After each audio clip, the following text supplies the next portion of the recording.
नमस्कार दोस्तों, स्वागत है आपका हमारी इस नई वीडियो में।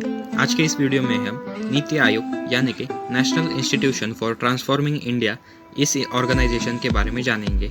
दोस्तों, हम इस वीडियो में आपको नीति आयोग की हिस्ट्री, उसके ऑब्जेक्टिव्स और उसके कुछ लिए गए हुए इनिशिएटिव्स के बारे में थोड़ी इन्फॉर्मेशन देंगे। अगर आपको एक ब्रीफ आइडिया चाहिए कि नीति आयोग क्या है, तो दोस्तों ये इंडिया का एक पॉलिसी मेकिंग थिंक टैंक है जो हमारी गवर्नमेंट को अलग अलग तरीके से हेल्प करता है। तो चलिए वीडियो को स्टार्ट करते हैं। अभी हम नीति आयोग की कुछ इंट्रोडक्शन देख लेते हैं। इसे 2015 में इस्टेब्लिश किया गया था एनडीए गवर्नमेंट के द्वारा, यानी कि नेशनल डेमोक्रेटिक अलायंस गवर्नमेंट, जिसे बीजेपी लीड करती है, to replace the Planning Commission. दोस्तों, नीति आयोग में जो काउंसिल होती है उसमें सभी स्टेट के चीफ मिनिस्टर्स होते हैं और सभी यूनियन टेरिटरीज के कुछ मिनिस्टर्स होते हैं। दोस्तों, नीति आयोग एक हमारे देश की पॉलिसी मेकिंग इंस्टीट्यूशन है जिसका मेन एम है to construct a strong state that will help to create a dynamic and strong nation. This will help India to emerge as a major economy in the world. इसका मतलब है दोस्तों, नीति आयोग हर वो काम करती है जिससे हमारा देश इकोनॉमिकली स्ट्रांग हो और हम एक पावरफुल कंट्री बन के उभरे पूरे वर्ल्ड में। इंट्रोडक्शन के बाद हम अब नीति आयोग के हब्स के बारे में जानेंगे। जो इसमें पहला हब है टीम इंडिया हब। इसका काम होता है सेंट्रल गवर्नमेंट और स्टेट गवर्नमेंट के बीच ज़्यादा से ज़्यादा इंटरेक्शन कैसे हो, वो टीम इंडिया हब देखता है।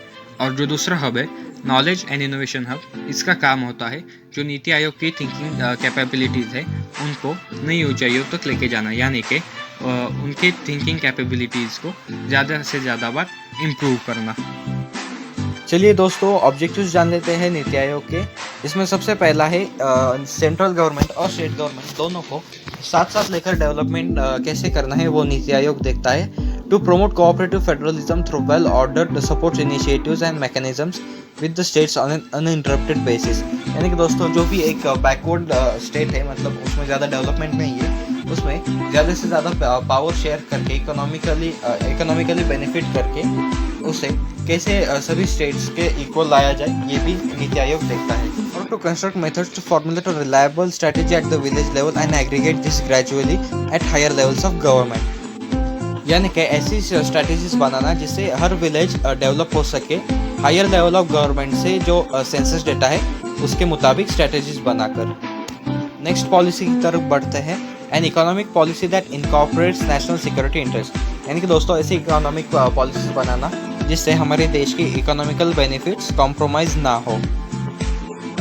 तो चलिए नेक्स्ट ऑब्जेक्टिव की तरफ बढ़ते हैं दोस्तों। To pay special consideration to the sections of the society that may be at the risk of non profiting satisfactorily from economic progress. यानी कि दोस्तों, हमारी सोसाइटी में ऐसे भी बहुत क्लासेस होते हैं जो इकोनॉमिकली बहुत बैकवर्ड होते हैं, उन्हें कैसे आगे लाया जाए, ये नीति आयोग देखता है। To propose strategic and long-term policy and program framework and initiatives and review their progress and their effectiveness। यानी कि दोस्तों, ऐसी स्ट्रेटेजीज, ऐसी पॉलिसीज बनाना लॉन्ग टर्म को ध्यान में रखकर कि आगे जाकर जो उसका कोई हमें फ़ायदा ही हो, नुकसान ना हो, और उन्हें टाइम टू टाइम मॉनिटर करते रहे।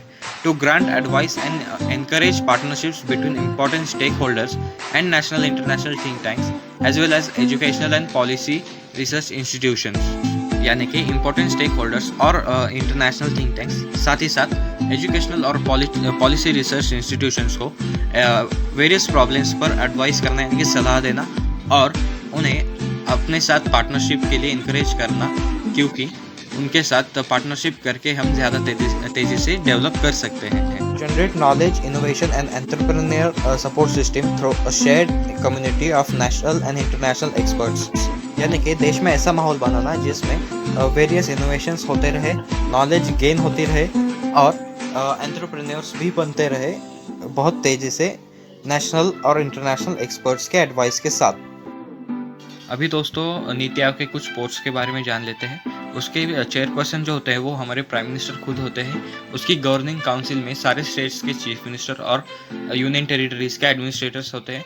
कुछ स्पेशल इनवाइट्स होते हैं, इकोनॉमिक फील्ड के एक्सपर्ट्स, स्पेशलिस्ट और प्रैक्टिशनर्स। एक वाइस प्रेसिडेंट अपॉइंट किया जाता है प्राइम मिनिस्टर के उधर, वो कोई भी हो सकता है। 5 परमानेंट मेंबर रहते हैं, यानी कि कौन सी भी सरकार हो, कौन सा भी प्राइम मिनिस्टर हो, वो 5 परमानेंट मेंबर नीति आयोग में ही रहते हैं। कुछ पार्ट टाइम मेंबर्स होते हैं वेरियस यूनिवर्सिटीज से सिलेक्टेड, और एक्स ऑफिशियो मेंबर्स यानी कि कौन से भी 4 सेंट्रल मिनिस्टर्स।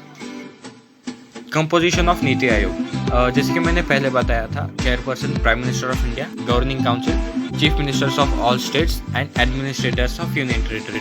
अब जानेंगे रीजनल काउंसिल के बारे में। दोस्तों, ये रीजनल काउंसिल होता है एक स्पेसिफिक जगह और स्पेसिफिक टाइम के लिए नियुक्त किया गया हुआ काउंसिल, जो कि उस जो प्लेस है या फिर रीजन है उसके जो इश्यूज है उन्हें सॉल्व करने का काम करता है। चलिए दोस्तों, अभी हम एक नीति आयोग के इनिशिएटिव के बारे में जान लेते हैं। 15 ईयर विजन डॉक्यूमेंट, इसका मतलब है दोस्तों 5 ईयर प्लान्स को ख़त्म करके 15 ईयर विजन डॉक्यूमेंट लगाया गया है। The first 15 year vision document came into effect from 2017-18 after the end of the 12th 5-year plan. It will be formulated with center objective of eradication of poverty. This will be framed keeping in the mind of country's social goals and sustainable development agenda. According to Niti Aayog, the issue was discussed at the length and a decision was taken at the highest level. 15-year vision document divided into 2 parts. दोस्तों, ये जो 15 year document है वो 2 parts में divide किया गया है। इसकी शुरुआत हुई थी 2017-18 में 12th 5-year प्लान्स ख़त्म होने के बाद। इसका सिर्फ मेन एम है कि पॉवर्टी ख़त्म करना है देश से सस्टेनेबल डेवलपमेंट के साथ। अभी इसके जो 2 पार्ट्स है वो देख लेते हैं। 7-year national development agenda, the first 15-year vision document will be start from 2017-18 along with 7-year national development agenda, which will lay down the schemes, programs and strategies to achieve long-term vision. ये पहला part है 15 year vision document का, जिसमें various schemes, programmes और strategies लाई जाएंगी long term vision को ध्यान में रखकर 7 ईयर्स के लिए। अगला पार्ट है 15 ईयर विजन डॉक्यूमेंट का 3 years national development agenda. The long vision document will comprise of 3-year mass economic framework. National development agenda will be reviewed after a gap of every 3 years to ensure that it was aligned with financial needs and requirements. For the first development agenda, the review would be done in 2019-2000 in fine with the terminating 14th Finance Commission. यानी कि दोस्तों, जो 3 year national development agenda है वो हर 3 साल को review होगा, और जो 2020 वाला जो 14th फाइनेंस कमीशन होगा उसे जब डिसॉल्व यानी कि टर्मिनेट किया जाएगा, तब वो फाइनेंशियल नीड्स एंड रिक्वायरमेंट्स पूरी करेगा ये 3 years नेशनल डेवलपमेंट एजेंडा। तो दोस्तों, आज के लिए बस इतना ही। अगर ये वीडियो आपको पसंद आया हो तो इसे लाइक कीजिए और हमारे इस चैनल को सब्सक्राइब कीजिए, क्योंकि हम ऐसे ही इन्फॉर्मेशन भरे वीडियोस आपके लिए लाते रहते हैं। Stay safe, stay connected. जय हिंद।